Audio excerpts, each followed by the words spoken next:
अस्सलाम वालेकुम वीवर्स, क्या हाल चाल है। उम्मीद करती हूँ सब खैरियत से होंगे। दुआ करती हूँ कि अल्लाह ताला आपको अपने हिफ्ज़ो आमान में रखे। तो प्यारे प्यारे वीवर्स, आज हम क्रीम चाट बनाने जा रहे हैं, जो कि हम बाज़ार की क्रीम से बिल्कुल भी नहीं बनाएंगे। इसको हम घर में ही तैयार करेंगे। तो आपने मुझे कमेंट्स में ज़रूर बताना है कि ये घर की बनी हुई क्रीम से क्रीम चाट आपको कैसी लगी। तो आइए स्टार्ट करते हैं। बिस्मिल्लाहिर्रहमानिर्रहीम। सबसे पहले हमने जो हम दूध बॉयल करके रखते हैं उसको फ्रिज में रख देना है। तो उसके ऊपर जो मलाई आएगी उसको हमने उतार लेना है और उसमें 1 कप मलाई में 1 कप दही का ऐड करके उसे अच्छी तरह से बीट कर लेना है।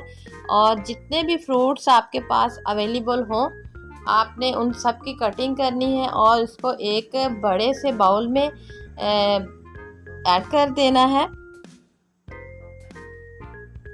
व्यूअर्स, कटिंग उनकी खूबसूरती से कीजिएगा, क्योंकि खूबसूरती ही सबसे अहम चीज़ होती है। तो उसके लिए खूबसूरती के लिए आपने इसमें कलरफुल से फ्रूट्स जो हैं वो ऐड करने हैं।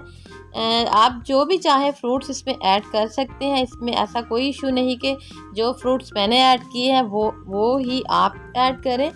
आप कोई भी फ्रूट्स अपनी पसंद के हिसाब से इसमें ऐड कर सकते हैं। और जब मैंने मलाई और दही को मिक्स किया था तो उसमें मैंने चीनी और ब्लैक पेपर जो है ना वो पहले से डाल दिया था। और यही टेक्सचर अब मैं इन फ्रूट्स के ऊपर डाल रही हूँ।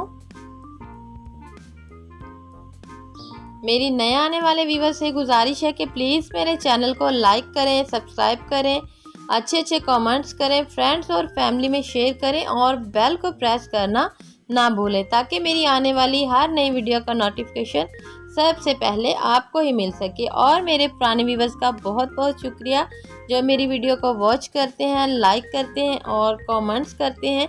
और व्यूवर्स, मैंने इसके ऊपर जो थोड़ी सी चीनी ऐड की वो इसकी सिर्फ खूबसूरती के लिए ऐड की है। बाकी मैंने जब क्रीम को बीट किया था तब उसमें मैंने चीनी और ब्लैक पेपर जो है ना वो उसमें ऐड कर दी थी। और अब इसकी गार्निश करेंगे। उम्मीद करती हूँ कि आपको ये वीडियो अच्छी लगी होगी। आने वाली नई वीडियो तक मुझे इजाज़त दीजिए। अल्लाह हाफिज़।